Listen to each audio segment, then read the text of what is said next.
Kompensaatiopeli, the offsetting game, was developed by researchers at the Tampere University to learn about and to discuss biodiversity offsetting. The game simulates biodiversity offsetting and the controversies surrounding its implementation in nature conservation and land use planning. Biodiversity offsetting means that the damage caused to nature by, for example, construction projects are offset by restoring similar nature elsewhere. In Kompensaatiopeli, two teams of players, conservationists and developers, compete against each other. The goal of the game depends on which faction the player belongs to. Developers aim to replace nature tiles with project tokens, while conservationists aim to keep as many nature tiles on the table as possible. Players score points for their team based on the actions they do during the game. At the end of the game, the team with more points wins the game.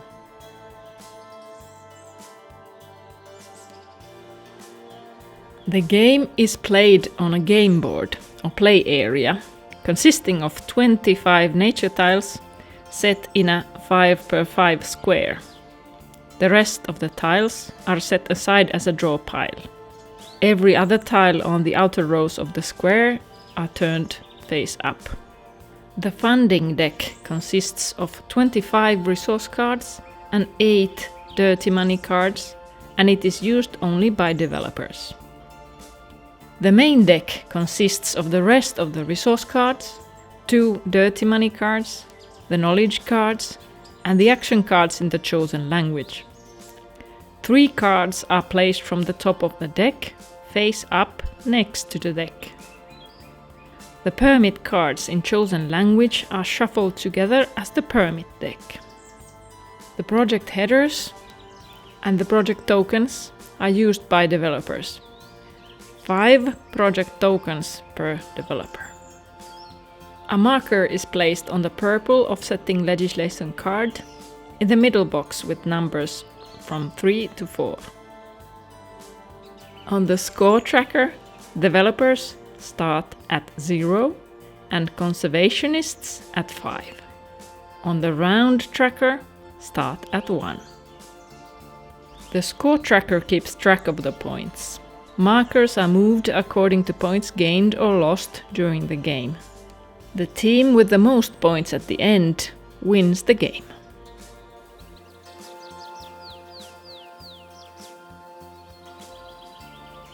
Each player chooses a role to play in the game.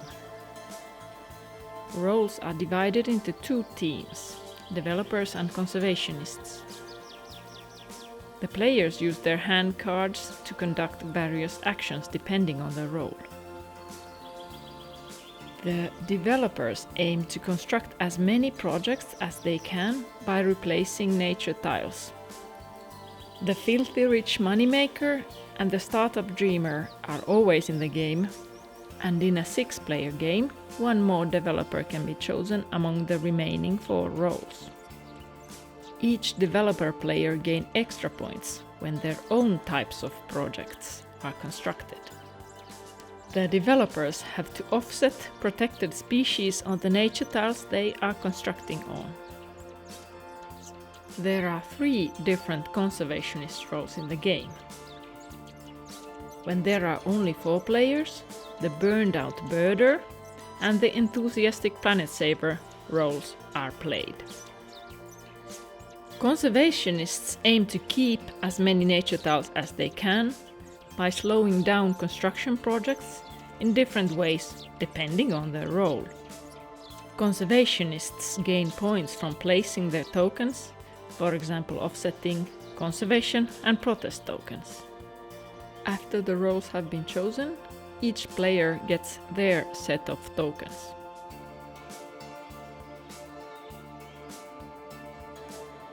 There are species tiles and empty nature tiles in the game. The tiles with species indicate a protected species. The colored shape behind the species image indicates how difficult it is to offset the species. One circle means that one tile is enough to offset the loss of this species, but two circles means that two tiles are needed to offset one lost tile. The red triangle means that offsetting is not possible at all. The different colors indicate the nature type: forest, meadow, water and wetlands, and polluted area. And these correspond to knowledge cards.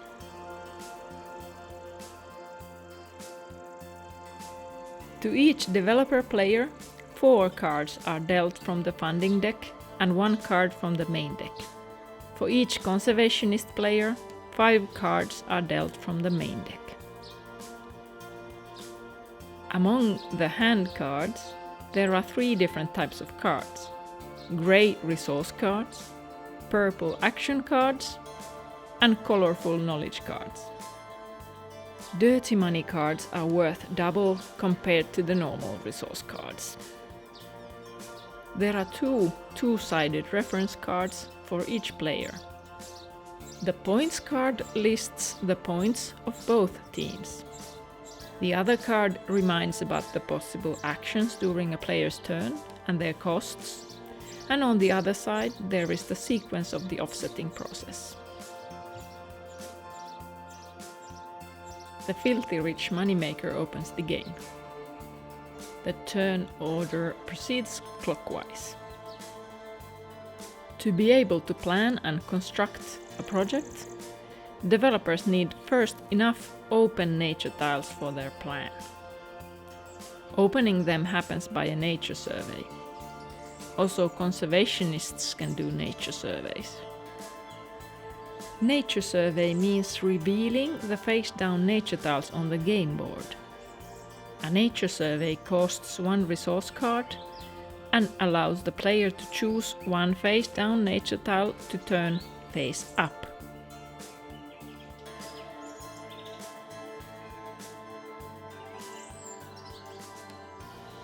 The developer player selects a project header tile. The icons indicate where to build the project, how many project tokens it requires, and who benefits from it especially. For example, this project is a motorway. The motorway requires 3 open tiles and needs to go to the border of the tiles. The project benefits all developers, but especially the filthy rich moneymaker. Once the developer has identified an eligible place for the project, they pay the planning cost, 1 resource card, and place the project header and the project tokens on the eligible place. The project header is placed next to the game board, and project tokens are placed on the open nature tiles. The next stage of the planning process is to obtain a permit.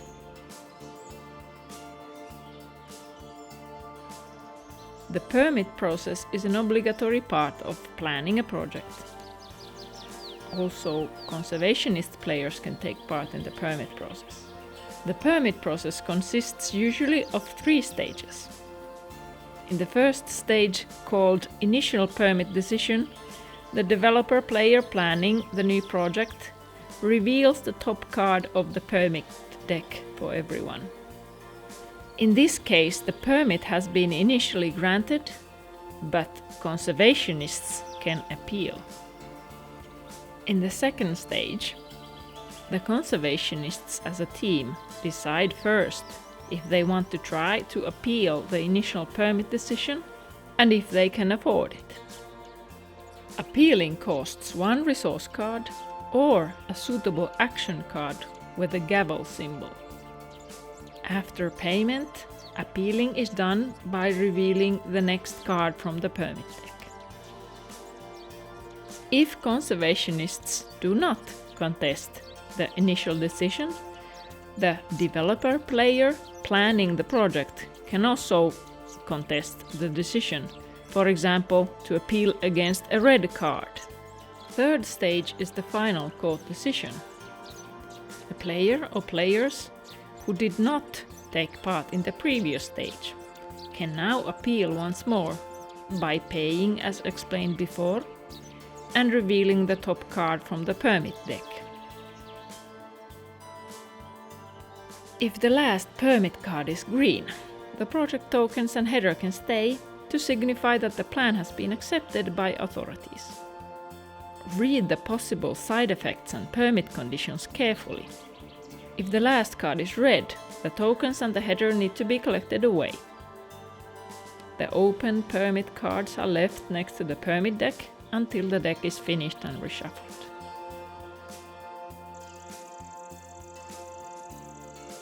If a player has more than 7 cards at the end of their turn, they must discard down to 7 cards.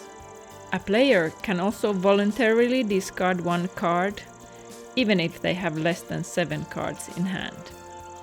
At the end of their turn, the player fills their hand up to 5 cards. The developers can take cards from both the main deck and the funding deck. The conservationists can only draw cards from the main deck. After drawing, replace any drawn face-up cards from the main deck. Players can choose to play 1 action card from their hand during their turn. Some action cards, those with the gavel symbol, can only be played during the permit process. Players can negotiate deals or trade cards with other players at any time during the game, even when it's not their turn. However, players cannot have more than 7 cards in their hand at any time. After this, the turn passes clockwise to the next player. Next player in this game plays the burned out birder. When there are only 4 players, the burned out birder plays the protest tokens. Protest tokens slow down the developer players. Once per turn, the conservationist with the protest tokens can place up to 2 media campaign tokens by paying 1 resource card. A media campaign token can be placed only on a project plan token. On another turn of the same conservationist, a media campaign can be turned into a demonstration by paying 1 resource card and 1 knowledge card matching the habitat type. On another turn, a demonstration can be turned into a protest camp by paying 3 resource cards and a matching knowledge card.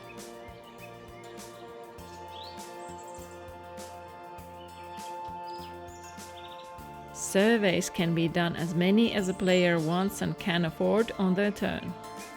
A species survey is done usually by conservationists in order to find a species tile to replace an empty nature tile.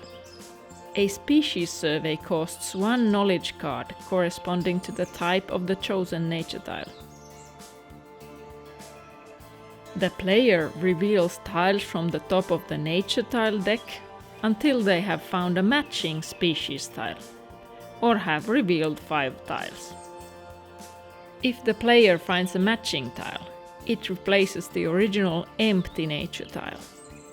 The rest of the revealed tiles and the replaced empty tile are shuffled back into the nature tile deck.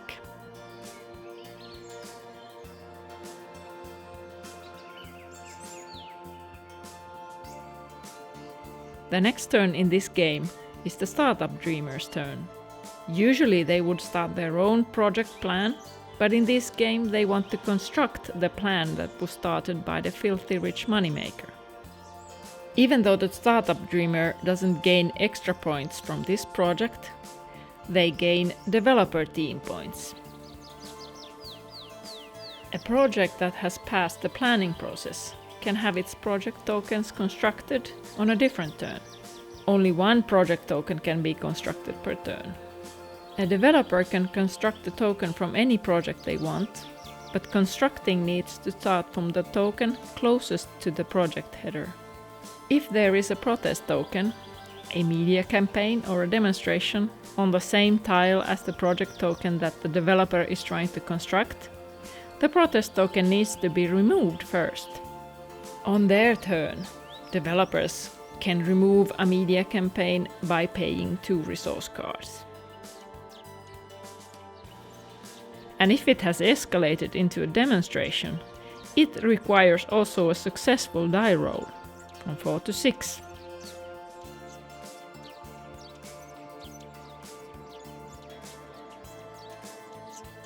If the project plan token is on a species tile, it needs to be offset before construction can take place.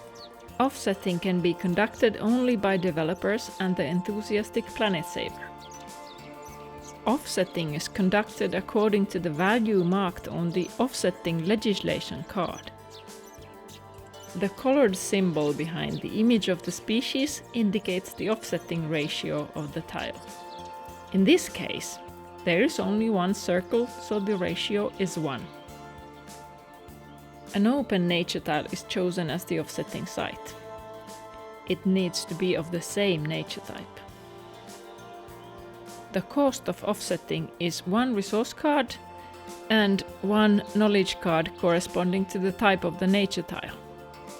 After the payment, offsetting plan token is placed on the offsetting site. The next step is to roll a die to check if the offsetting was successful. If the die roll is more than 1, the nature tile is moved from under the project plan token to the chosen offsetting site, and the offsetting token is turned. A die is rolled again for the offsetting legislation card to see if the legislation changes. The marker is moved on the card accordingly. When offsetting has been finished, or if it's not needed, the developer can now construct 1 project token.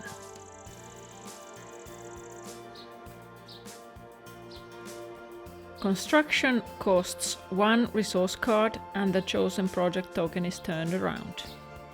In this case, constructing 1 token gives 2 points to the developer team because it's a profitable project token that benefits the filthy rich moneymaker. Conservationists lose 1 point if offsetting does not happen when construction is done. If construction includes offsetting, conservationists don't lose or gain points.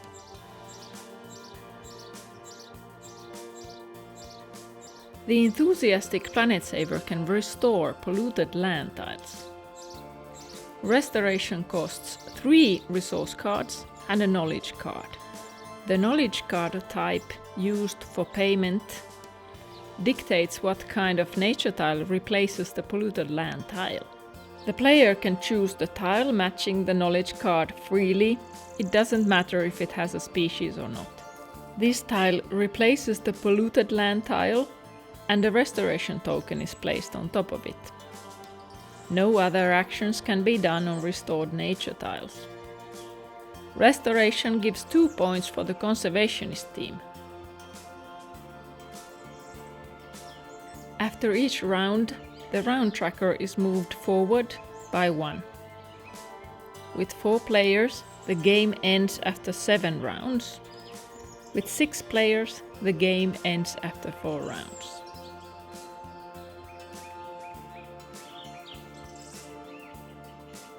The burnout birder can make conservation proposals. Conservation proposals can only be made on face-up species tiles.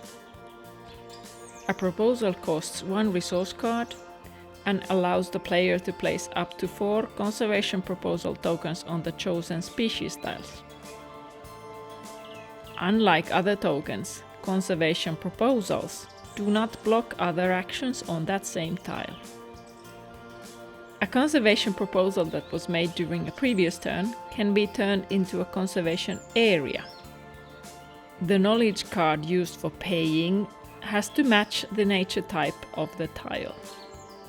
Conservation areas are permanent and cannot be removed.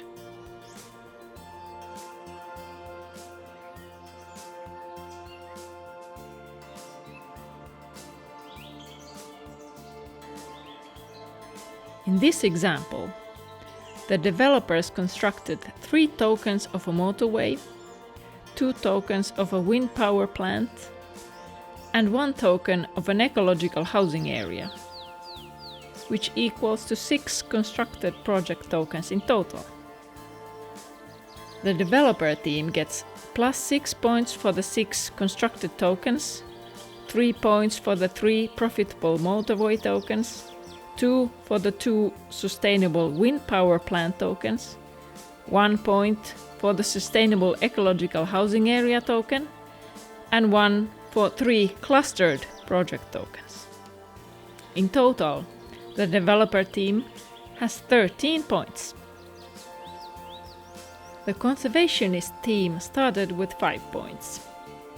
The team lost 6 points for the 6 nature tiles constructed, but 3 of them were offset. This brings 3 points. Altogether, 3 points lost. 3 nature conservation areas bring 3 points. 1 restored site brings 2 points. 1 demonstration that was later removed gave them 3 points. 1 point comes from all nature tiles being open. Altogether, the conservationists have 11 points. This game ends with developers winning 13 against 11 points. We hope this tutorial was useful and that you are now ready to play the game with the help of the rulebook.